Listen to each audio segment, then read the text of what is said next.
Welcome to the 4th ASEAN EU Cooperation and Scholarship Day. You are now in the reception area. Here is the list of events we have prepared for you. Click on the schedule button to get a reminder on your phone or devices.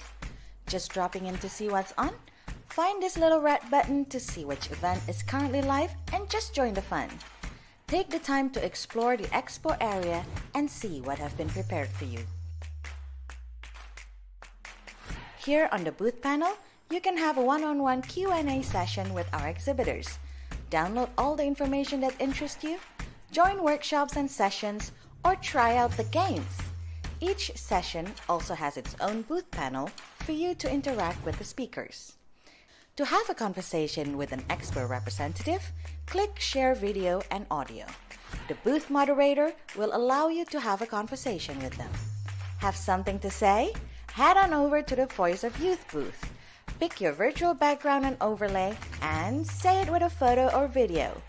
Don't forget to follow and tag at EU in ASEAN when you post it on social media. You might be the lucky winner to get a special hamper from the EU. We're so excited to have you here and we wish you a good time.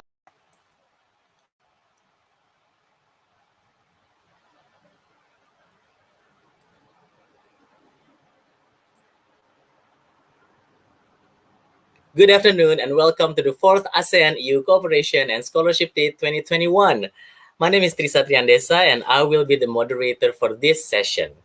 In this session, we are going to talk with two awardee scholarship alumni, which is from SHARE, and the other one is from Erasmus Mundus Joint Masters. This one is going to be an exciting and interesting discussion, even though it's short, only 30 minutes, but it's still interesting because we get the chance to talk with them and to learn more about their experience and their effort to get the scholarship. But before we start, I just hope that everyone is well and you have had the chance to look around the expo today. And by the way, it's 4:30 p.m. now and we have a Kahoot quiz starting very soon. Please do join us and have fun there. Click this link to get you directly to the Kahoot quiz. Don't forget, go to the link, okay? Now, the one thing with scholarship, it provides student mobility. And student mobility plays an important role in the further internationalization and harmonization of higher education for the EU and ASEAN region. So in this session, we have Erasmus Mundus Joint Masters and SHARE Scholarship alumni who will be sharing their experience and tips to becoming an awardee. First, we have a quick information about those two scholarship schemes if you are not aware of. So Erasmus Mundus Joint Masters are high-level integrated study programs at master level. The programs are designed and delivered by an international partnership of higher education institutions from different countries worldwide. And the SHARE Scholarship is a scholarship program for intra-ASEAN and ASEAN-EU mobility. The SHARE is implementing the scholarship program through short-term, like one-semester exchange of students with scholarships. Now, we have one scholarship awardee from Laos. Her name is Tipasong Akamontri, and she is a humanitarian aid worker and a social work master student from Laos PDR. She likes to explore social issues in different regions and passionate about social work and humanitarian assistance. Hi, Tip. Hi, Trissa and everyone. Hi, how are you? I'm fine, I'm good. How are you? I'm good, thank you.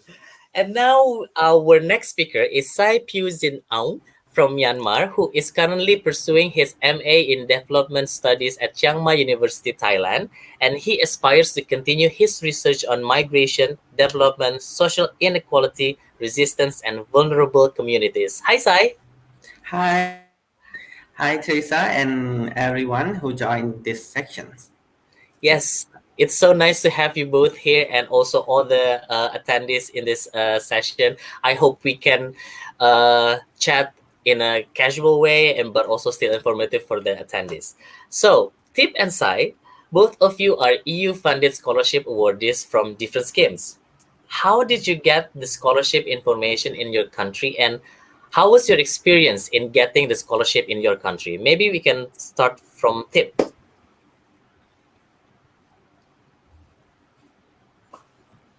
Okay, thanks for the questions.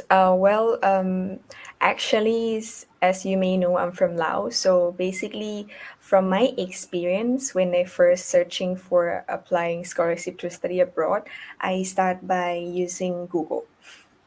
So I'm just thinking that okay, after graduate I really want to go to study abroad. What should I do? So I just sit and go and searching on Google, searching that master scholarship for Asian students, and then it came up with many scholarship, which is one of them. It's Erasmus Mundus Joint Master, and then I found the link to go to the website of Erasmus Mundus Joint Master, and then yeah, I click to that information and I try to learn and read lots of things about these scholarships, and then I found one scholarship and one major, which is social work, advanced development in social work, and then I try to study and read about all the criteria and every documents that they are needed. And then I found out that I still lack of experiences, and then I need to go to work. So that's my experience searching for the scholarship. Okay. And But how about you, maybe Sai? can I, Oh, yeah, maybe I sorry. can share. No, maybe I can just share a little bit about Laos. Like Mhm. basically, we have like European Union like country coordinator in Laos. So they also promote the scholarship, especially Erasmus Mundus, to other universities in Laos. That can be one way of people who give the information. Okay. Thank you. Thank you, Tip. And how about you, Sai? How was your experience in getting this scholarship? For me, like for the share scholarship, it's like maybe a bit different from other kind of scholarship because it is how can I say like uh, the cooperation between university and the share. So like mostly for the share scholarship, we got the scholarship. Sorry, for we got the information from the IRO office of the university. But like my experience is like 4 years ago, back in 2017. But now, as I have learned, for many students from Myanmar, they can get like scholarship information on social media such as Facebook and also Instagram. There are a lot of how can I say like scholarship pages that they can find on the Facebook. And yes, it's kind of different because like during the time I applied for the scholarship, it's a bit how can I say like people don't use social media that much, so like we just get the information from the university. But like this option also available until now because like universities they also have how can I say scholarship opportunities for their students.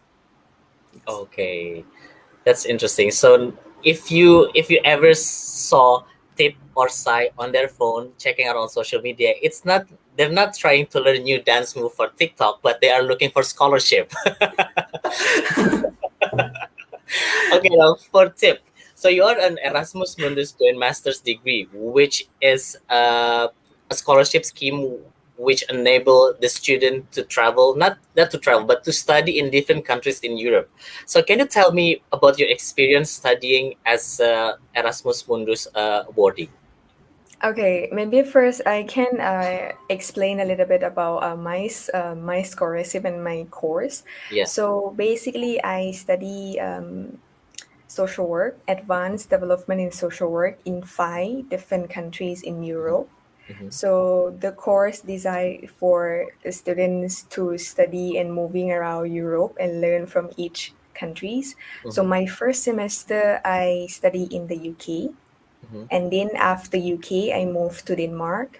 After Okay. Denmark I have summer school in France for 2 weeks, Mm-hmm. and then after summer school in France I will go to study in Lisbon, Portugal for third semester, and then last semester would be Paris, France, and then the final destinations, it's going to be Warsaw, Poland, University of Warsaw.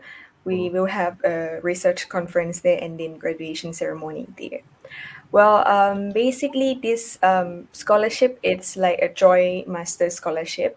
So you will have an opportunity to study in different countries and at different universities in Europe, and you will be able to have like a field trip and internship with international organization in that countries. And it's a 2 years master. Yeah, it's a 2 years master course. And sorry, Teresa, what is the questions about the last point? So how was your experience doing this Okay. master's degree? Yeah. From my personal opinion, I feel like the this scholarship is really great.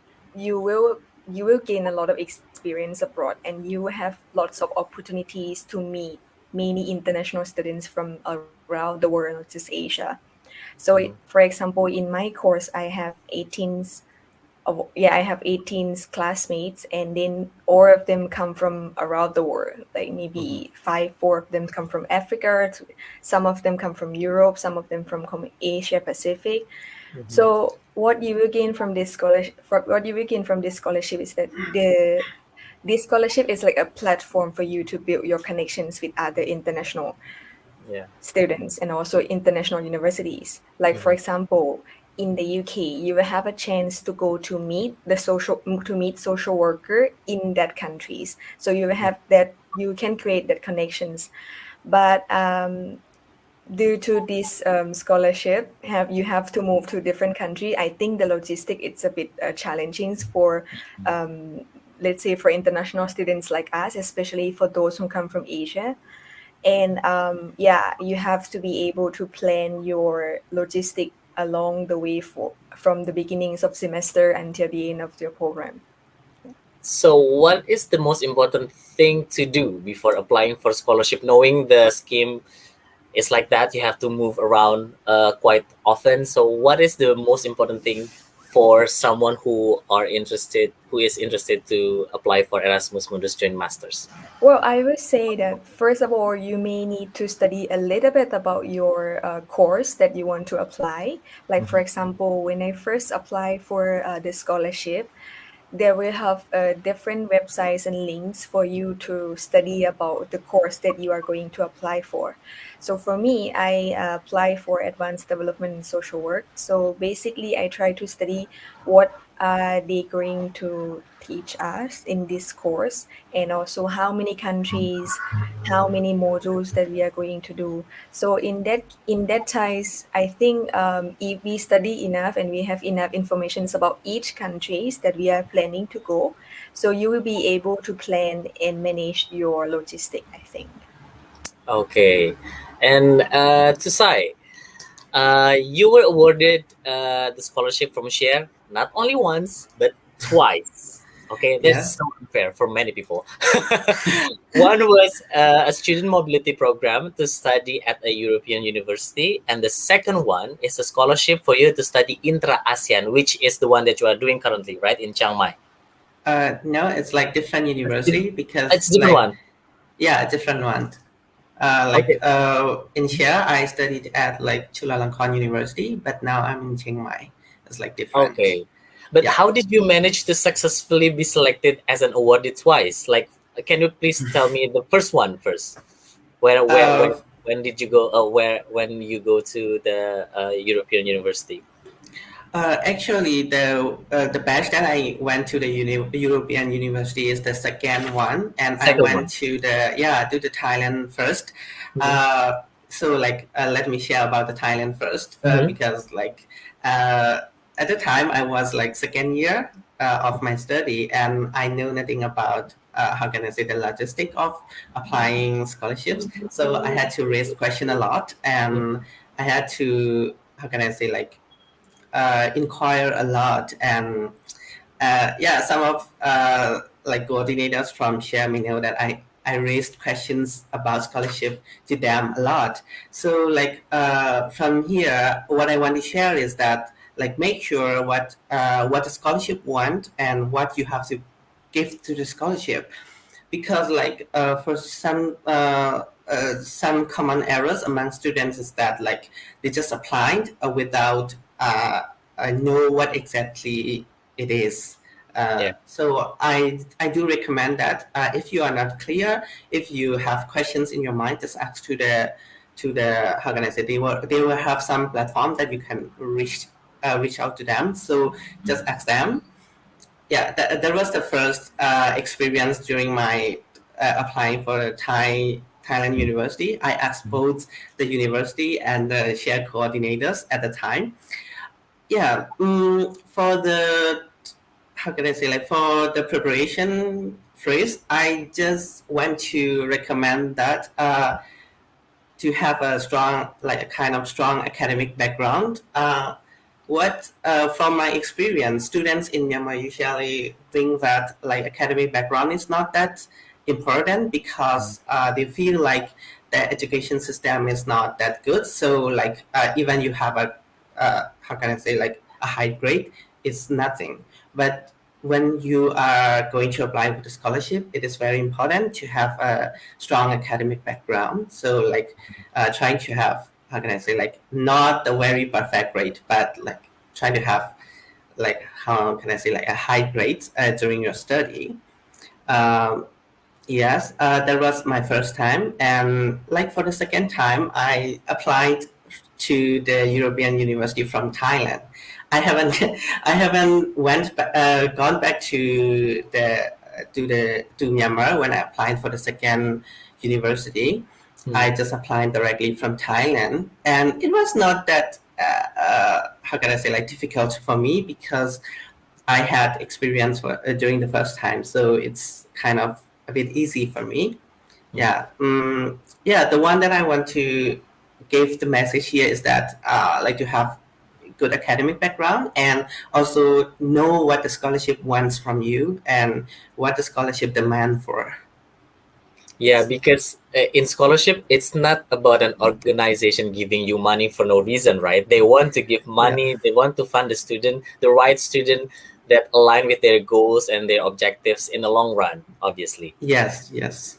So now Exactly. you both studying abroad in this pandemic situation. So how does it feel for both of you studying a master's degree far from home, but you're still restricted to do the stuff that usually like international student will do, like traveling more and see the culture and embracing the surroundings. So how does it feel for you, and how do you adapt to this new situation?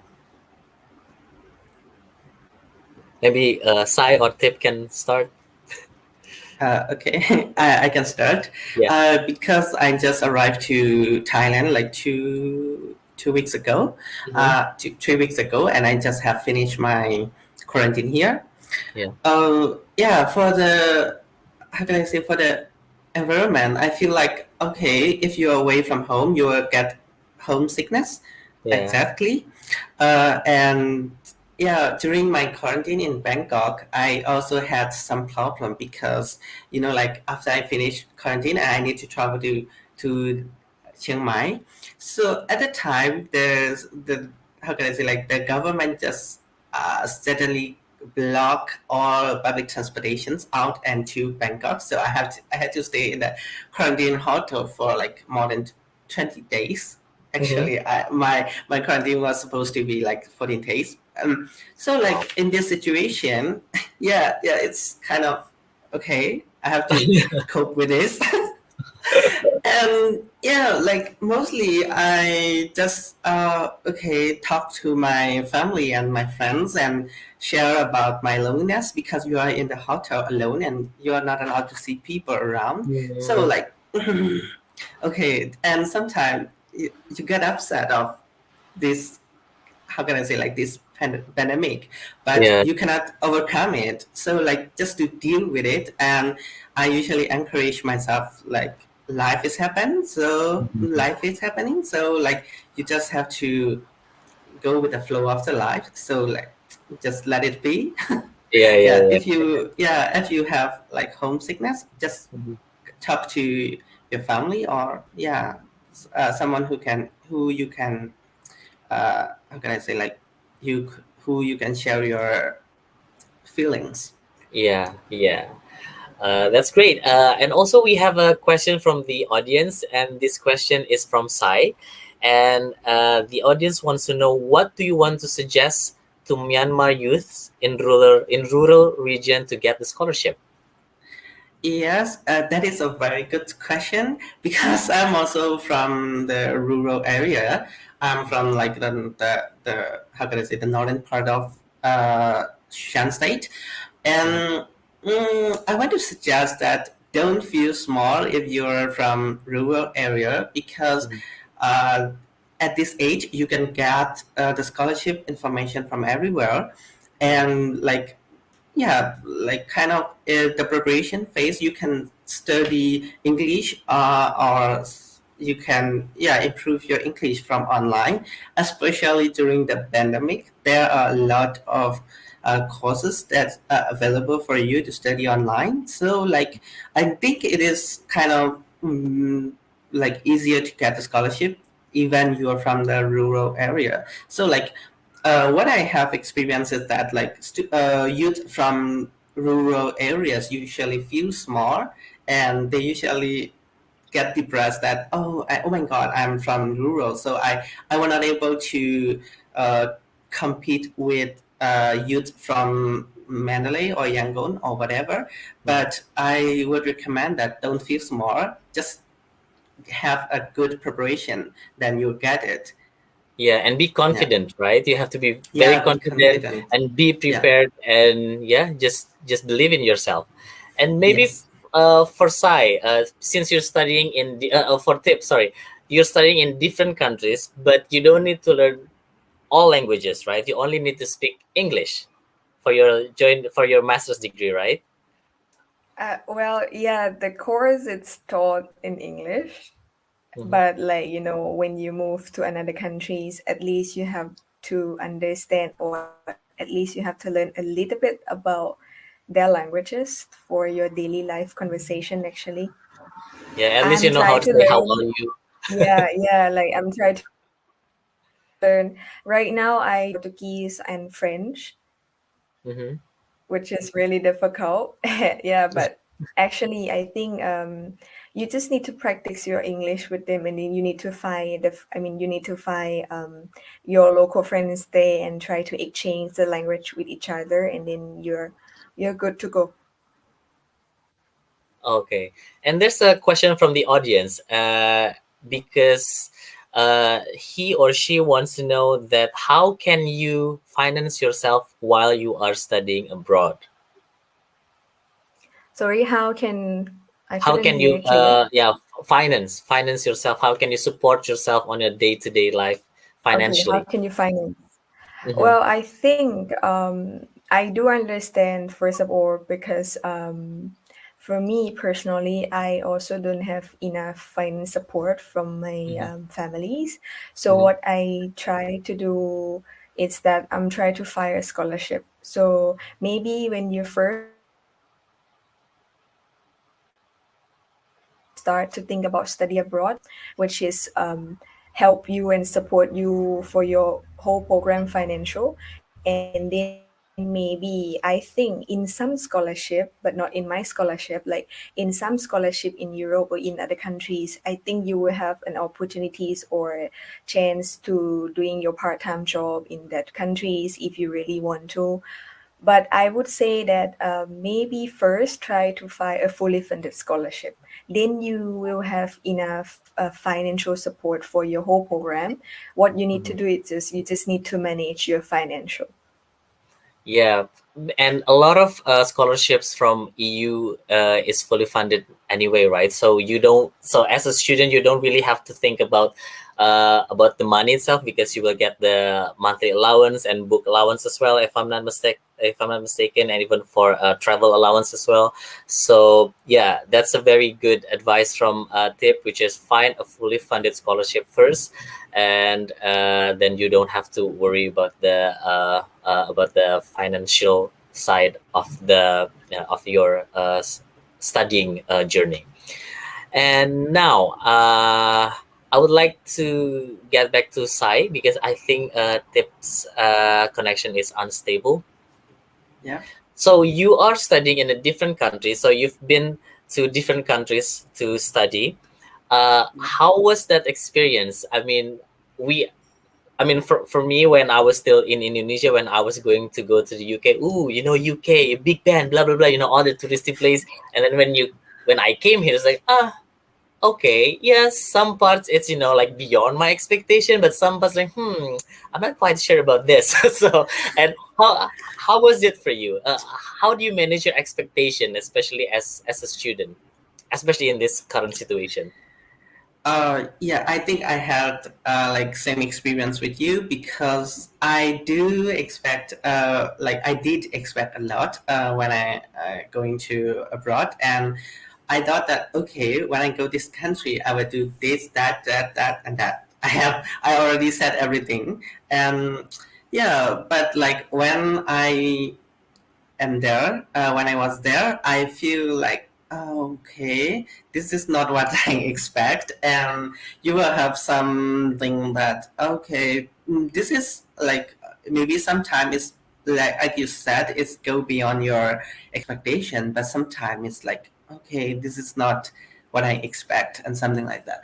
And to manage your expectations, I like later, like during to come to here, I just okay, be prepared because you are traveling during the pandemic, so you won't get what you got in the past. So like for me, like traveling to Chiang Mai, and I in the past maybe I would expect to traveling around and yeah go around the city, but this time I couldn't get that because of the how can I say like yeah that pandemic. So I just yeah okay you will have 2 years in Thailand, so you still have time to get what you want. And so like for the studying, I expect that it will be difficult for me to go to a new academic environment because normally like Myanmar universities have very low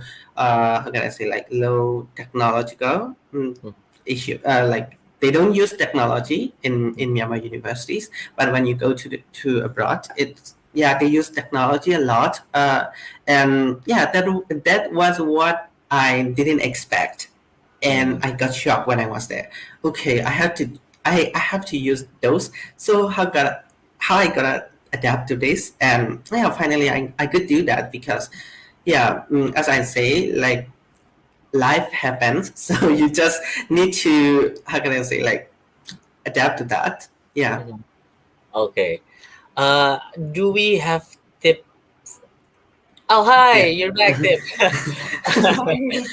Yeah, so I have several questions from the audience for you. So they want to know if they want to apply for Erasmus Mundus Joint Masters Program, do we have to enroll first in a master's program in our homeland or not? No, normally they don't require master's program from your homeland, Mm-hmm. but I think okay, first I need to explain that Erasmus Mundus it's like a scholarship that lead by the universities in European country. Mm-hmm. So each major, each profession, they have their own criteria and enroll requirement. So you need to study and you need to learn by reading and following the links to apply for the program. Mm-hmm. But from my program, Advanced Development in Social Work, you Mm-hmm. just need to have a bachelor degree from your homeland, and then you need to have 2 years working experience, and you need to graduate from social worker in your home country. Mm-hmm. So it depends on the program, but mostly the Joint Master Scholarship, they don't require you to have a master. But if you have, it can be a good options for you to apply for the Joint Master. Okay. And another question about Erasmus Mundus is, do you have to do a thesis in order to get the degree Or or the I dissertation?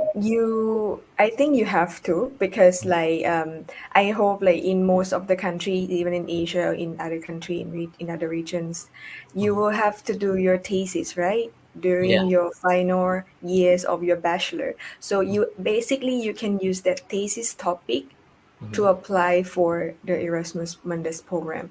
But I don't think they asking for specific topics on your thesis. Mhm. Basically, they are focusing on what major, what professions that you have. Okay. Unfortunately, this has been 30 minutes. I know time just flies. I really enjoy this conversation, but unfortunately, this is the time that we all have. But before we go, I would like to ask you, do you have any quick tips how to get scholarship from Share for Sai, and also how to get a scholarship from Erasmus Mundus for tip? Maybe we can start from Sai. What's your tip? Yeah, for me the tips is like kind of for all scholarship, not specifically to share.